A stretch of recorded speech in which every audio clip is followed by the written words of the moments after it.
Ladies and gentlemen, welcome back to the channel and welcome back to part 2 of this weekend's Basis Picks. So as always, please like and subscribe, share with a friend, a colleague, a relative, an associate, an enemy, any and all in between. It's appreciated. 2 cards left to go, so without further ado, let's get into it.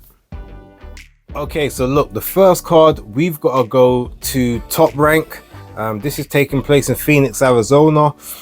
It's on ESPN Plus, I believe, in the States. And look, this is the double header. So this is Rafael Espinoza versus Robeisy Ramirez 2 and Emmanuel Navarrete versus Oscar Valdez 2. Neither fight necessarily anyone was calling to see again, especially the Valdez and Navarrete one, but enough has happened since Navarrete's main venture up to 135 pounds and now back to 130 to make this fight very intriguing. And obviously there are belts on the line. So look, it's definitely worth watching. Rafael Espinoza and Robeisy Ramirez 2. It wasn't a fight people particularly asked for, but as soon as it was made, everyone was on board because the first fight was such a great fight to watch. Let's talk about the undercard real quick. There's a couple of people on the undercard I need to highlight. Now, everyone knows I've got a very soft spot, guilty pleasure type for Richard Torres Jr. He's going to be on this card. If you guys don't know, he's a small heavyweight, 6'2", I believe he is, about 220, 224, southpaw, but pressure fighter. Basically is an ambush fighter. He just goes in, he just wants to tear up left, right and center. It's like, as far as he's concerned, it's my chin versus your chin, and that's how he operates. He's smart about the way he goes about it, but it's non-stop action, and I love to watch him fight personally. But he is taking on Isaac Muñoz Gutierrez, I believe, in this fight. So he's 18-1-1. He lost his last fight, not via KO.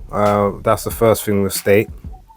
If people don't remember who this guy actually is, and I actually said I wanted to see him fight again. He was the guy that Jermaine Franklin fought in his comeback fight after losing the back-to-back fights with Anthony Joshua and Dillian White.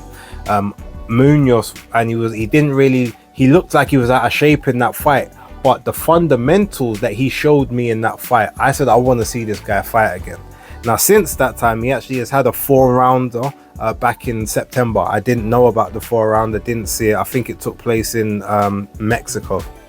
But I liked the look of Munoz.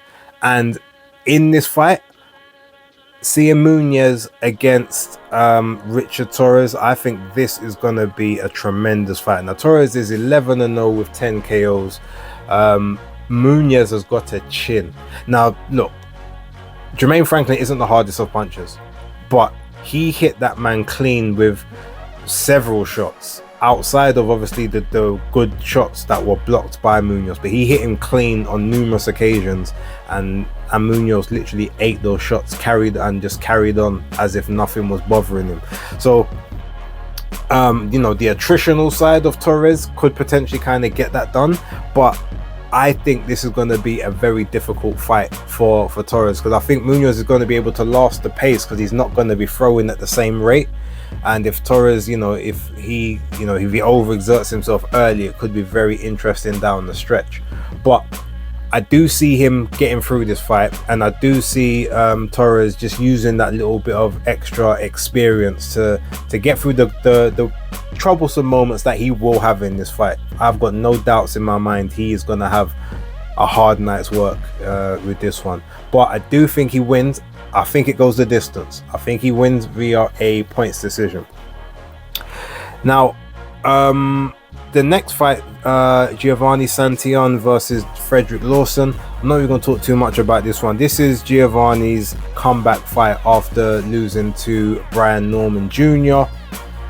Frederick Lawson, serviceable guy, but he's literally just there to look good on the comeback, sort of to get yourself back in the winning bracket, get back in the swing of things, to then maybe go and attempt title charges in the future. So I am predicting Santillan to win. Lawson has been stopped every time that he's lost, which is 5 times, and he did lose via KO in his last fight against Alexis Rocha, who Santillan knocked out himself. So by that logic, I think Santillan is going to KO Lawson, and I think it's going to be quite conclusive, but I reckon it will be sort of around about rounds 4 to 5. That's kind of my prediction on that one. Lindolfo Delgado is also on the card against Jackson Mariñez. 21-0, 15 KOs. Jackson Mariñez is an okay fighter. He was famously, or should I say infamously, robbed against Rolly Romero at one point, and it was a stone cold robbery that he wasn't given the opportunity to, or he wasn't given a decision in that fight. But that being said, after that he lost via KO to Richard Comey, and then also KO to Frank Martin. So we kind of know the level he's on. Lindo Delgado is on that upward trajectory, so he is going to win this fight, make no mistake about it, and he's likely going to do it by KO, and it will be fairly early. I'm predicting inside the first 4 to 5 rounds. So yeah, that's my prediction on that. Now to the 2 main events. I want to do Navarrete versus Oscar Valdez first. Now Oscar Valdez, 32-2, never been stopped. The only fights he lost was against Navarrete and Shakur Stevenson. But the Navarrete that we've seen of recent has looked a lot more vulnerable than the Navarrete that Oscar Valdez fought back in the day. Also, Oscar has appeared to have gone a lot more back to his Olympic, his more amateur fundamental roots. He's not simply just looking for tear-ups anymore. He's actually being a lot more methodical with his work. He's trying to actually pick his shots more nowadays, use his footwork, find his angles, find his reach, whereas Navarrete is doing Navarrete things. And I think as he's been going up the weights, he's been finding that his natural size advantages that he had are starting to dissipate a little bit. I think this is going to be a very, very interesting fight. I also think, based on obviously the trajectory of both people, plus Oscar Valdez is a guy that does learn, he always comes back better after his defeats. He doesn't, he never stagnates. He always seems to improve when he's looking to hang around.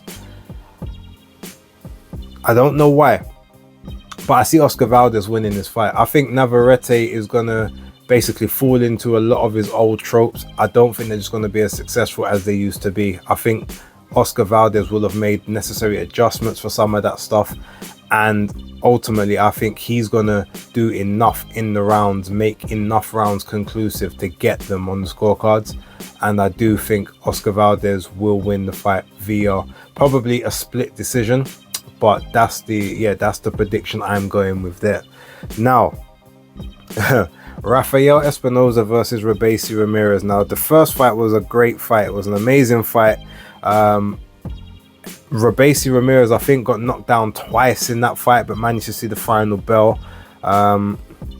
If I remember correctly, I do believe that's the way that the fight took. Yeah, I'm sure he got knocked down twice, but he only lost via a majority decision. So one of the scorecards actually had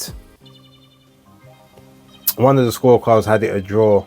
No, sorry, it wasn't. It was Espinoza got knocked down in the 5th and Ramirez got knocked down in the 12th. I remember that now. That's why there was a draw card, because they had it basically 6 rounds apiece, but and I think they just scored it 113, so a point off for each people. But Espinoza was doing a lot of the better work throughout, but Robesi was able to try and he nullified some of the height and the reach for parts of the exchanges. However, this time I think with some of the other previous fights that Espinoza has actually had, I feel like he's actually gotten better since then.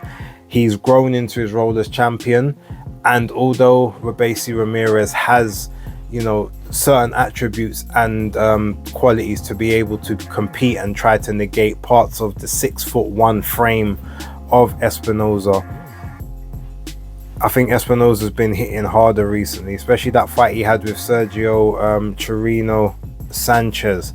That fight was a brutal fight. And look, yeah, see, Chirino's not on the level of Ramirez, but he got posed with the exact same problems that Ramirez did.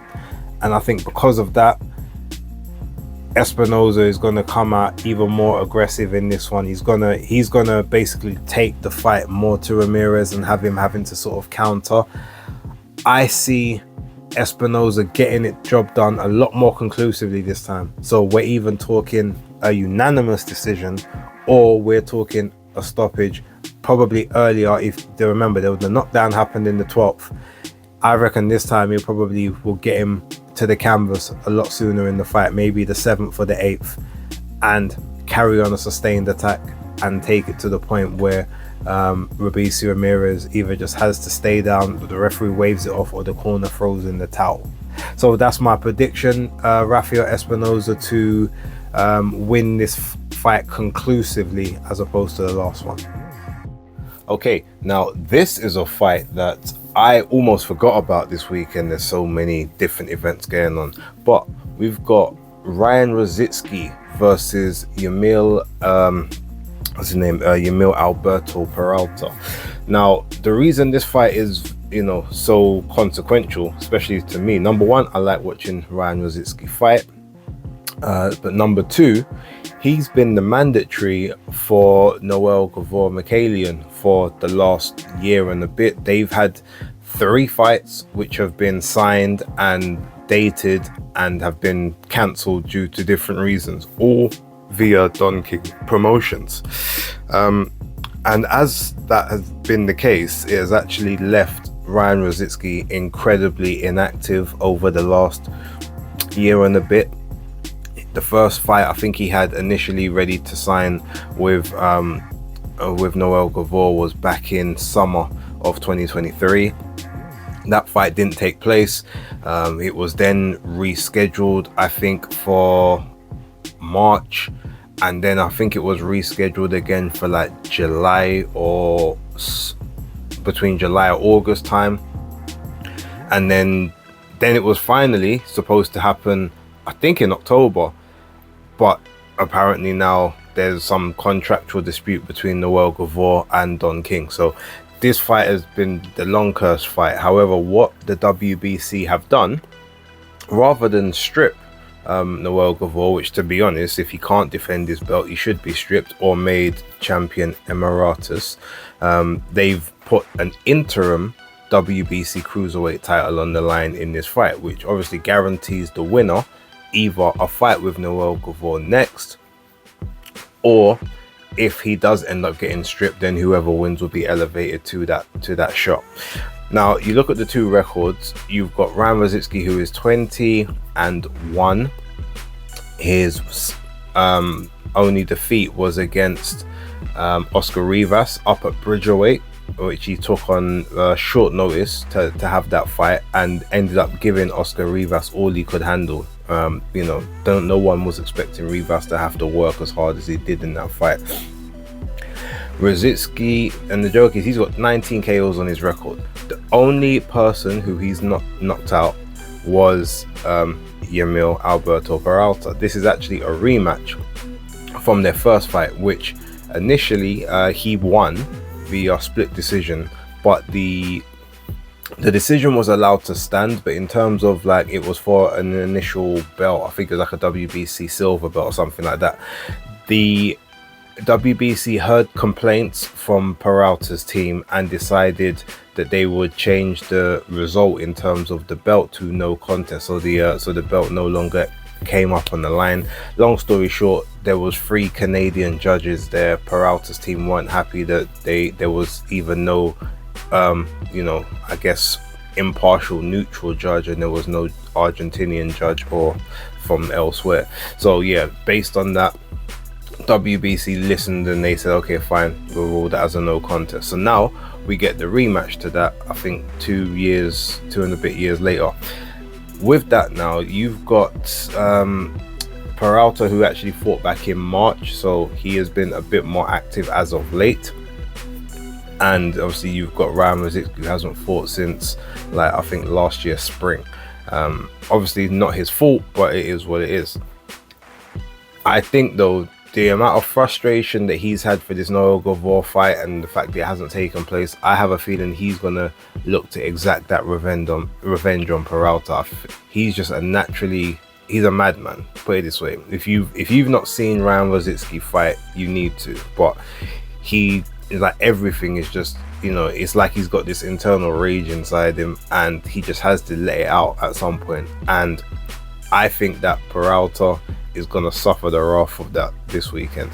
So my prediction is that Ryan Rosick is going to get this fight back. He's going to win this fight conclusively via stoppage, probably in the 8th or the 9th round. And last but certainly not least, we go to the card taking place in Puerto Rico, which is headlined by Liam Paro and Richardson Hitchins for the IBF IBF 140, so the super lightweight or the light welterweight title. I'm not going to speak too much on the undercard. Look, Stephanie Pinheiro, I'm looking forward to seeing her next fight with Matchroom against Suarez. I think that she, will do a lot better this time, especially down the sort of the back stretch of the fight, now that she would be getting used to the longer rounds. I'm really looking forward to Jalil Hackett against Jose Ramon Vasquez. There is a quite noticeable height difference between the two of them, but I do like Jalil Major Hackett in terms of his style and approach. He's gonna be a fun fighter to watch. He's got enough vulnerabilities there that you're always going to be interested in the fights that he has, but he's very talented also. So he could just be an accident waiting to happen, but he could be a fun accident. And he's, like I said, he's talented enough that his talent can take him to the top if he carries on. Only 21. So yeah, looking forward to seeing what he does. I'm predicting him to beat Vasquez. I think it will be a points decision or a very late stoppage. Yankiel Riviera. Initially, I was looking at this fight thinking it might be a bit of a banana skin against Angel Gonzalez, but then I started doing a little bit of digging between the resumes. 14-0 with 7 KOs versus 6-0 versus 2 KOs. You would say, okay, well, there's a potential there. One's got to look a lot more experienced as a pro, but then, like I said, I was doing a bit more digging. No one of note on Gonzalez's record. Most of the fights were, I believe, sort of 4 and 6 rounders. I think there's a couple of 8 rounders in there. Riviera, he's basically gone to that fringe world level from the start of his pro debut, and I do think he's got to tighten up that defense. Like, he has moments where he will, just get caught out of nowhere, be on, as they say, queer street for the, moments, and then having to survive. But I do think he'll be good enough to navigate this one. I do think he'll get a points decision. Henry LeBron versus Christopher Diaz Velez. Now, this was supposed to happen back in the summer, I think, or like the late autumn, but Henry LeBron got an injury, so the fight didn't take place then. But I'm looking forward to it now. It's hard for me to sort of make a guess as to how it plays out now compared to before, but Velez has only lost, he's lost 4 fights, but they've been to, proper guys like Masayuki Ito, I know, Navarrete, Dogbe, who else did he lose? And Shakur Stevenson. So, you're looking at he's only lost to the top guys in and around his divisions. Henry LeBron isn't quite that top guy yet, but he's on his way. 19-0 with 10 KOs. So obviously he's also not the biggest of punchers, so he's not getting this done via one punch KO. So I think he's gonna get pushed very hard in this fight.